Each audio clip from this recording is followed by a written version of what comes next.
Quick like and subscribe if you enjoy my content. My name is Daniel. I'm 38 years old, and I work as a systems analyst for a healthcare technology company in Charlotte, North Carolina. I analyze data patterns, identify anomalies, and solve complex problems by following the evidence wherever it leads. I'm trained to see what doesn't fit, to question assumptions, to verify before I trust. Skills that saved my life when my wife's affair partner made the biggest mistake of his. I met Christina 9 years ago at a tech industry mixer in downtown Charlotte. She was working in pharmaceutical sales, charming and confident, with the kind of smile that could close a deal before the conversation even started. I was quieter, more analytical, but we balanced each other. Or so I thought. We got married after 2 years of dating. Bought a house in the Dilworth neighborhood. One of those renovated 1920s bungalows with original hardwood and a front porch. The kind of place meant for raising a family. Christina got pregnant a year after we married. Our daughter Emma was born 7 years ago. And for a while, life was exactly what I'd hoped for. Christina stayed home with Emma for the first 2 years, then went back to work part-time in pharmaceutical sales. Everything seemed fine. We had our routines. I worked my 9 to 5, sometimes longer when projects demanded it. Christina managed her sales territory and handled most of Emma's schedule. We were busy but functional. Then about 18 months ago, things started changing. Christina joined a new gym, one of those high-end boutique fitness places with personal trainers and group classes. She'd go 3 or 4 times a week, always in the evenings after Emma was in bed. "I need this," she'd say, "for my mental health, to feel like myself again." I supported it. Everyone needs an outlet. But then the evening gym sessions started running later. She'd leave at 7 p.m. and not get home until 11 p.m. or midnight. We went for drinks after class, she'd explain. Just the girls from the workout group. Decompressing. Her appearance changed. New clothes, more attention to makeup, different perfume. She'd spend an hour getting ready just to go work out. The emotional distance grew wider. We'd have conversations, but they felt scripted, surface level. She was physically present, but mentally somewhere else. Sex became infrequent, then rare, then non-existent. "I'm just exhausted," she'd say. "Between work and Emma and everything else, I don't have anything left." But she had energy for the gym 4 nights a week. I started noticing other things. Her phone behavior changed. She'd take it everywhere, even to the bathroom. She'd angle it away when texting. She'd get messages late at night that would make her smile in a way she didn't smile at me anymore. "Who's texting you at 11 p.m.? I'd ask. "Just the girls from my workout group, planning our next session." 6 months ago, I started getting suspicious, not because of one big thing, but because of 1,000 small inconsistencies that my analyst brain couldn't ignore. Then 3 months ago, Christina announced she was pregnant. We were in the kitchen when she told me. She'd taken a test that morning, said it was positive. I should have been excited. We'd talked about having another child. Emma was 7, old enough that a sibling made sense. But something felt wrong. "When did this happen?" I asked. "I don't know exactly. Maybe 6 weeks ago." I thought back 6 weeks. We'd had sex exactly once in that time frame. Once in 2 months, actually. One night when Christina had initiated, which was unusual enough that I remembered it clearly. "That night after your work dinner?" I asked. She hesitated. Just for a second. "Yeah, must have been then." The hesitation bothered me, but I pushed it aside. She was pregnant. We were having another baby. I should be happy. Except I couldn't shake the feeling that something was off. Over the next few weeks, I paid closer attention. Christina's behavior became more erratic. She'd be affectionate one day, distant the next. She'd talk excitedly about the baby, then seem anxious and preoccupied. And she was still going to the gym 4 nights a week. "Should you be working out this much while pregnant?" I asked. "My doctor said it's fine. Exercise is good for the baby." "Which doctor?" "My OB, Dr. Martinez. I'd like to come to your next appointment. See the ultrasound." Her face tightened. "You don't need to do that. You're so busy with work. I can handle the appointments. I want to be involved." "We'll see. Let me check the schedule." But she never gave me the schedule. Every time I asked about appointments, she'd deflect or change the subject. 2 months into the pregnancy, I came home early from work one day. Christina's car was in the driveway, but she wasn't in the house. I checked the backyard. Not there. I was walking back inside when I heard her voice. She was on the phone in our bedroom, door closed. I stood in the hallway. I'm not proud of this, but I listened. I don't know what to do, she was saying. He's starting to ask questions about the appointments. He wants to come to the ultrasound. Silence while someone responded. I can't keep putting him off. He's going to figure it out. Her voice cracked. Maybe we should just tell him the truth. More silence. I know we talked about waiting, but this is getting too complicated. And if he finds out on his own, it'll be worse. My heart was pounding. Okay, I'll handle it. But we need a plan. This whole situation is a mess. She hung up. I quickly moved away from the door, went downstairs, and pretended to be checking my email in the kitchen. Christina came down a few minutes later. Her eyes were red. Everything okay? I asked. Fine. Just pregnancy hormones. I've been emotional lately. Who were you talking to? My mom. Just venting about pregnancy stuff. Another lie. Her tone had been too intimate, too familiar for a conversation with her mother. That night, after Christina went to bed, I did something I'd never done before. I went through her phone. She'd fallen asleep early, and her phone was charging on her nightstand. I knew her passcode. We never hidden that from each other. I opened her text messages. The most recent thread was with someone named Jake Trainer. I scrolled through the messages. My stomach dropped with every line. Jake, miss you already. Tonight was perfect. Christina, I know. I wish we could just be together all the time. Jake, soon.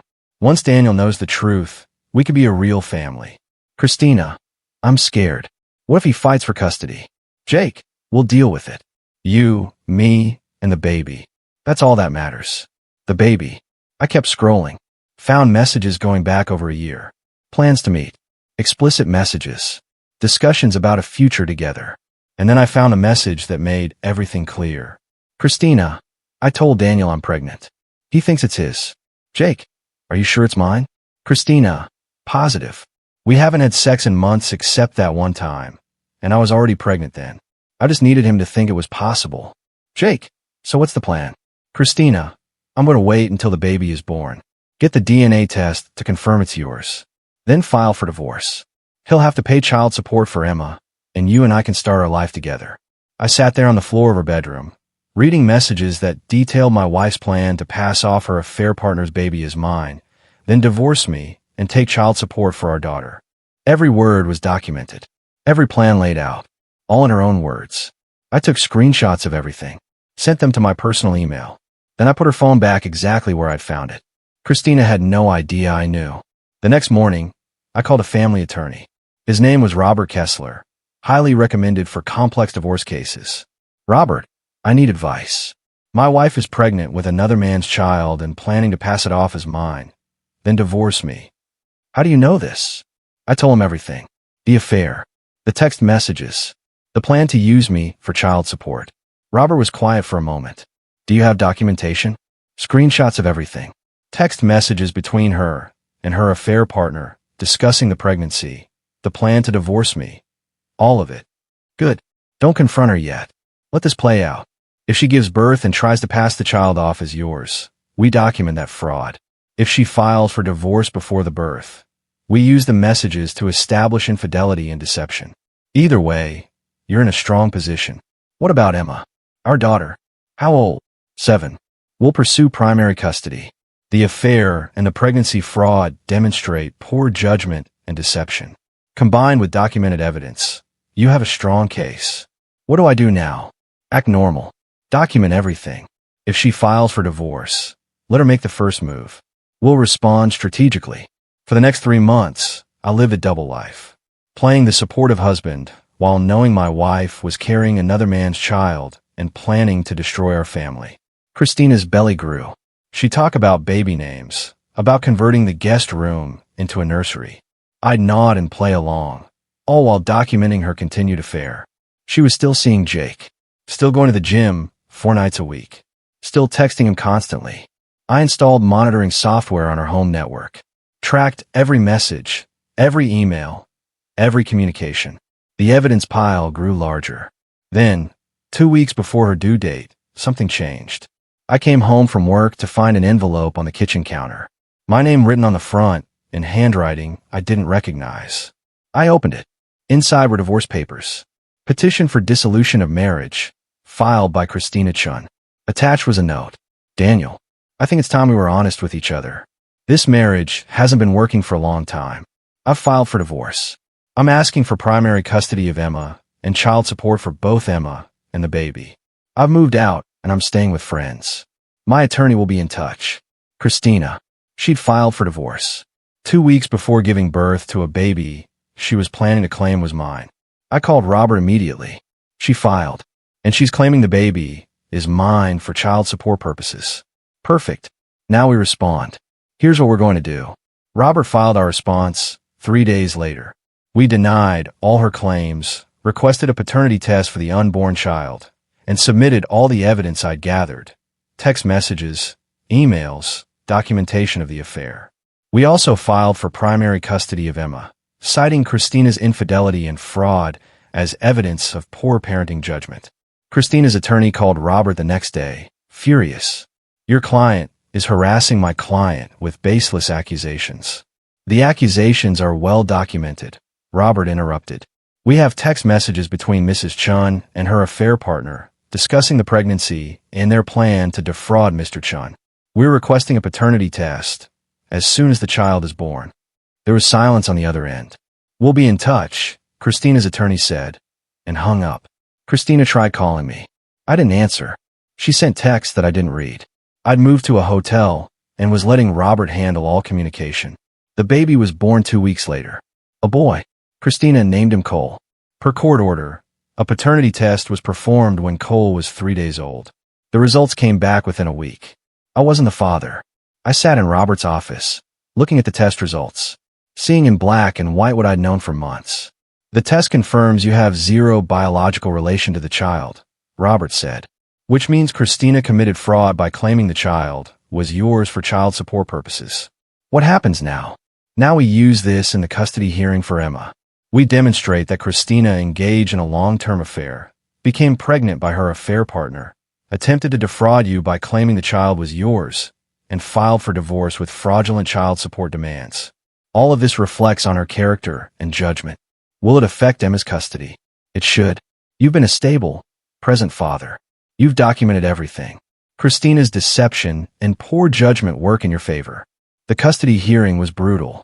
Christina's attorney tried to paint me as controlling and vindictive, said I was using the paternity issue to punish Christina for ending the marriage. Robert destroyed that narrative with evidence. Text messages showing Christina's year-long affair, her plans to defraud me, her admission that she'd manipulated me into thinking the baby might be mine. Then Robert did something I hadn't expected. Your Honor, I'd like to submit additional evidence. A letter received by Mr. Chun 3 weeks ago. He handed a document to the judge. Christina's attorney looked confused. What is this? The judge asked. This is a letter sent to Mr. Chun by Jake Morrison, the biological father of Christina's child. Mr. Morrison apparently believed he was helping Mrs. Chun finalize her divorce by sending Mr. Chun pre-signed divorce papers. However, Mr. Morrison made an error. He included a note. Robert pulled out a copy of the letter and read, Daniel, I'm sending these divorce papers for Christina. Just sign them and let her move on with her life. She and I are together now, and Cole is my son. Stop making this difficult and let your wife be happy. The courtroom was silent. Mr. Morrison, Robert continued, sent this letter without Mrs. Chin's knowledge, apparently trying to expedite the divorce process. In doing so, he confirmed his relationship with Mrs. Chun and his biological connection to the child. He also revealed that he and Mrs. Chun had discussed Mr. Chun as an obstacle to their relationship. Christina's face had gone white. Your Honor, Robert said, this letter, combined with the text messages and the paternity test results, clearly demonstrates that Mrs. Chun engaged in a calculated deception. She had an affair, became pregnant, attempted to claim the child was her husband's, and planned to extract child support under false pretenses. This is fraud. This is deception. And this behavior directly impacted her fitness to have primary custody of the couple's legitimate child, Emma. The judge looked at Christina. Mrs. Chun, did you know Mr. Morrison sent this letter? No, Your Honor. I had no idea. But you did have a relationship with Mr. Morrison while married to Mr. Chun? Yes, and you did become pregnant with Mr. Morrison's child? Yes. And you did initially claim this child was Mr. Chen's for purposes of child support? Christina's attorney objected. Your Honor, my client was uncertain of paternity. Your client's own text messages state she was certain the child was Mr. Morrison's, the judge said coldly. She admitted to her affair partner that she was already pregnant when she had relations with her husband specifically to provide plausible deniability. That's not uncertainty. That's fraud. The judge ruled in my favor. Primary custody of Emma. Christina got visitation every other weekend and one evening per week. I kept the house. We split other assets 60-40 in my favor. No alimony for either party. Christina was responsible for her own legal fees, which had mounted considerably. After the hearing, I had Robert send one more document. To Jake Morrison, the affair partner who'd been so helpful in documenting his own role. I sent him a copy of the paternity test results, along with a note. Jake, thank you for sending those divorce papers and your helpful letter. Your confirmation of the affair and biological paternity made the custody case much easier to win. By the way, I wanted you to have these paternity test results. Since Cole is your son, you'll be responsible for his care and support. Christina no longer has the income or assets she expected from the divorce, so you'll likely be supporting both of them financially. Also attached, a breakdown of the legal fees Christina incurred during the divorce, approximately $45,000. As her partner and the father of her child, I thought you should be aware of her financial situation. Congratulations on your new family. Daniel. I never heard back from Jake, but through mutual acquaintances, I learned what happened. Jake had thought he was getting a successful pharmaceutical sales rep who'd bring income and stability to their relationship. Instead, he got a woman with massive legal debt, reduced custody of her daughter, and a newborn to support. The reality of full-time fatherhood and financial responsibility hit him quickly. Within 3 months, Jake and Christina's relationship was falling apart. Turns out the excitement of an affair doesn't translate well to the stress of actual partnership and parenting. They broke up when Cole was 6 months old. Christina moved in with her parents. Jake pays child support, but has minimal involvement in Cole's life. As for Emma, she adjusted better than I expected. She stays with me during the week, goes to school near our house, has her routine. She sees Christina every other weekend, but she's old enough to notice the instability in her mother's life versus the stability in mine. About a year after the divorce, I was at Emma's school play when I ran into Christina. She was there for her visitation evening, sitting in the back row. We made eye contact. She looked away first. After the play, she approached me. Emma looks happy, she said. She is. I'm sorry. For everything. I made terrible choices. You did. Jake and I aren't together anymore. I heard. He wasn't who I thought he was. Turns out the fantasy was better than the reality. I didn't respond. Do you think you'll ever forgive me? She asked. I forgive you for Emma's sake, but I'll never forget what you did. Or trust you again. She nodded. That's fair. I started dating again about 18 months after the divorce. Took it slow. Was cautious about bringing anyone around Emma. Then I met Rachel. She was a pediatric nurse, kind and straightforward. No games, no drama. We took our time building something real. Emma likes her. That matters more than anything else. I think about Jake sometimes. The affair partner who thought he was so clever. Who thought he could send me divorce papers and speed up the process of taking my wife. Instead, he sent me the evidence I needed to win custody of my daughter. He thought he was getting a successful woman and a ready-made family. Instead, he got stuck with a newborn, child support payments, and a relationship that imploded under the weight of reality. My wife's affair partner sent me divorce papers to sign, so I sent him the paternity test results. And watching him realize what he'd actually won, a baby he wasn't prepared for, a partner with massive debt and limited custody of her other child, and a life far more complicated than the affair had promised, was better than any revenge I could have planned. He wanted to take my wife. He could have her. But I kept my daughter, my house, my dignity, and my future. And he got stuck with exactly what he deserved.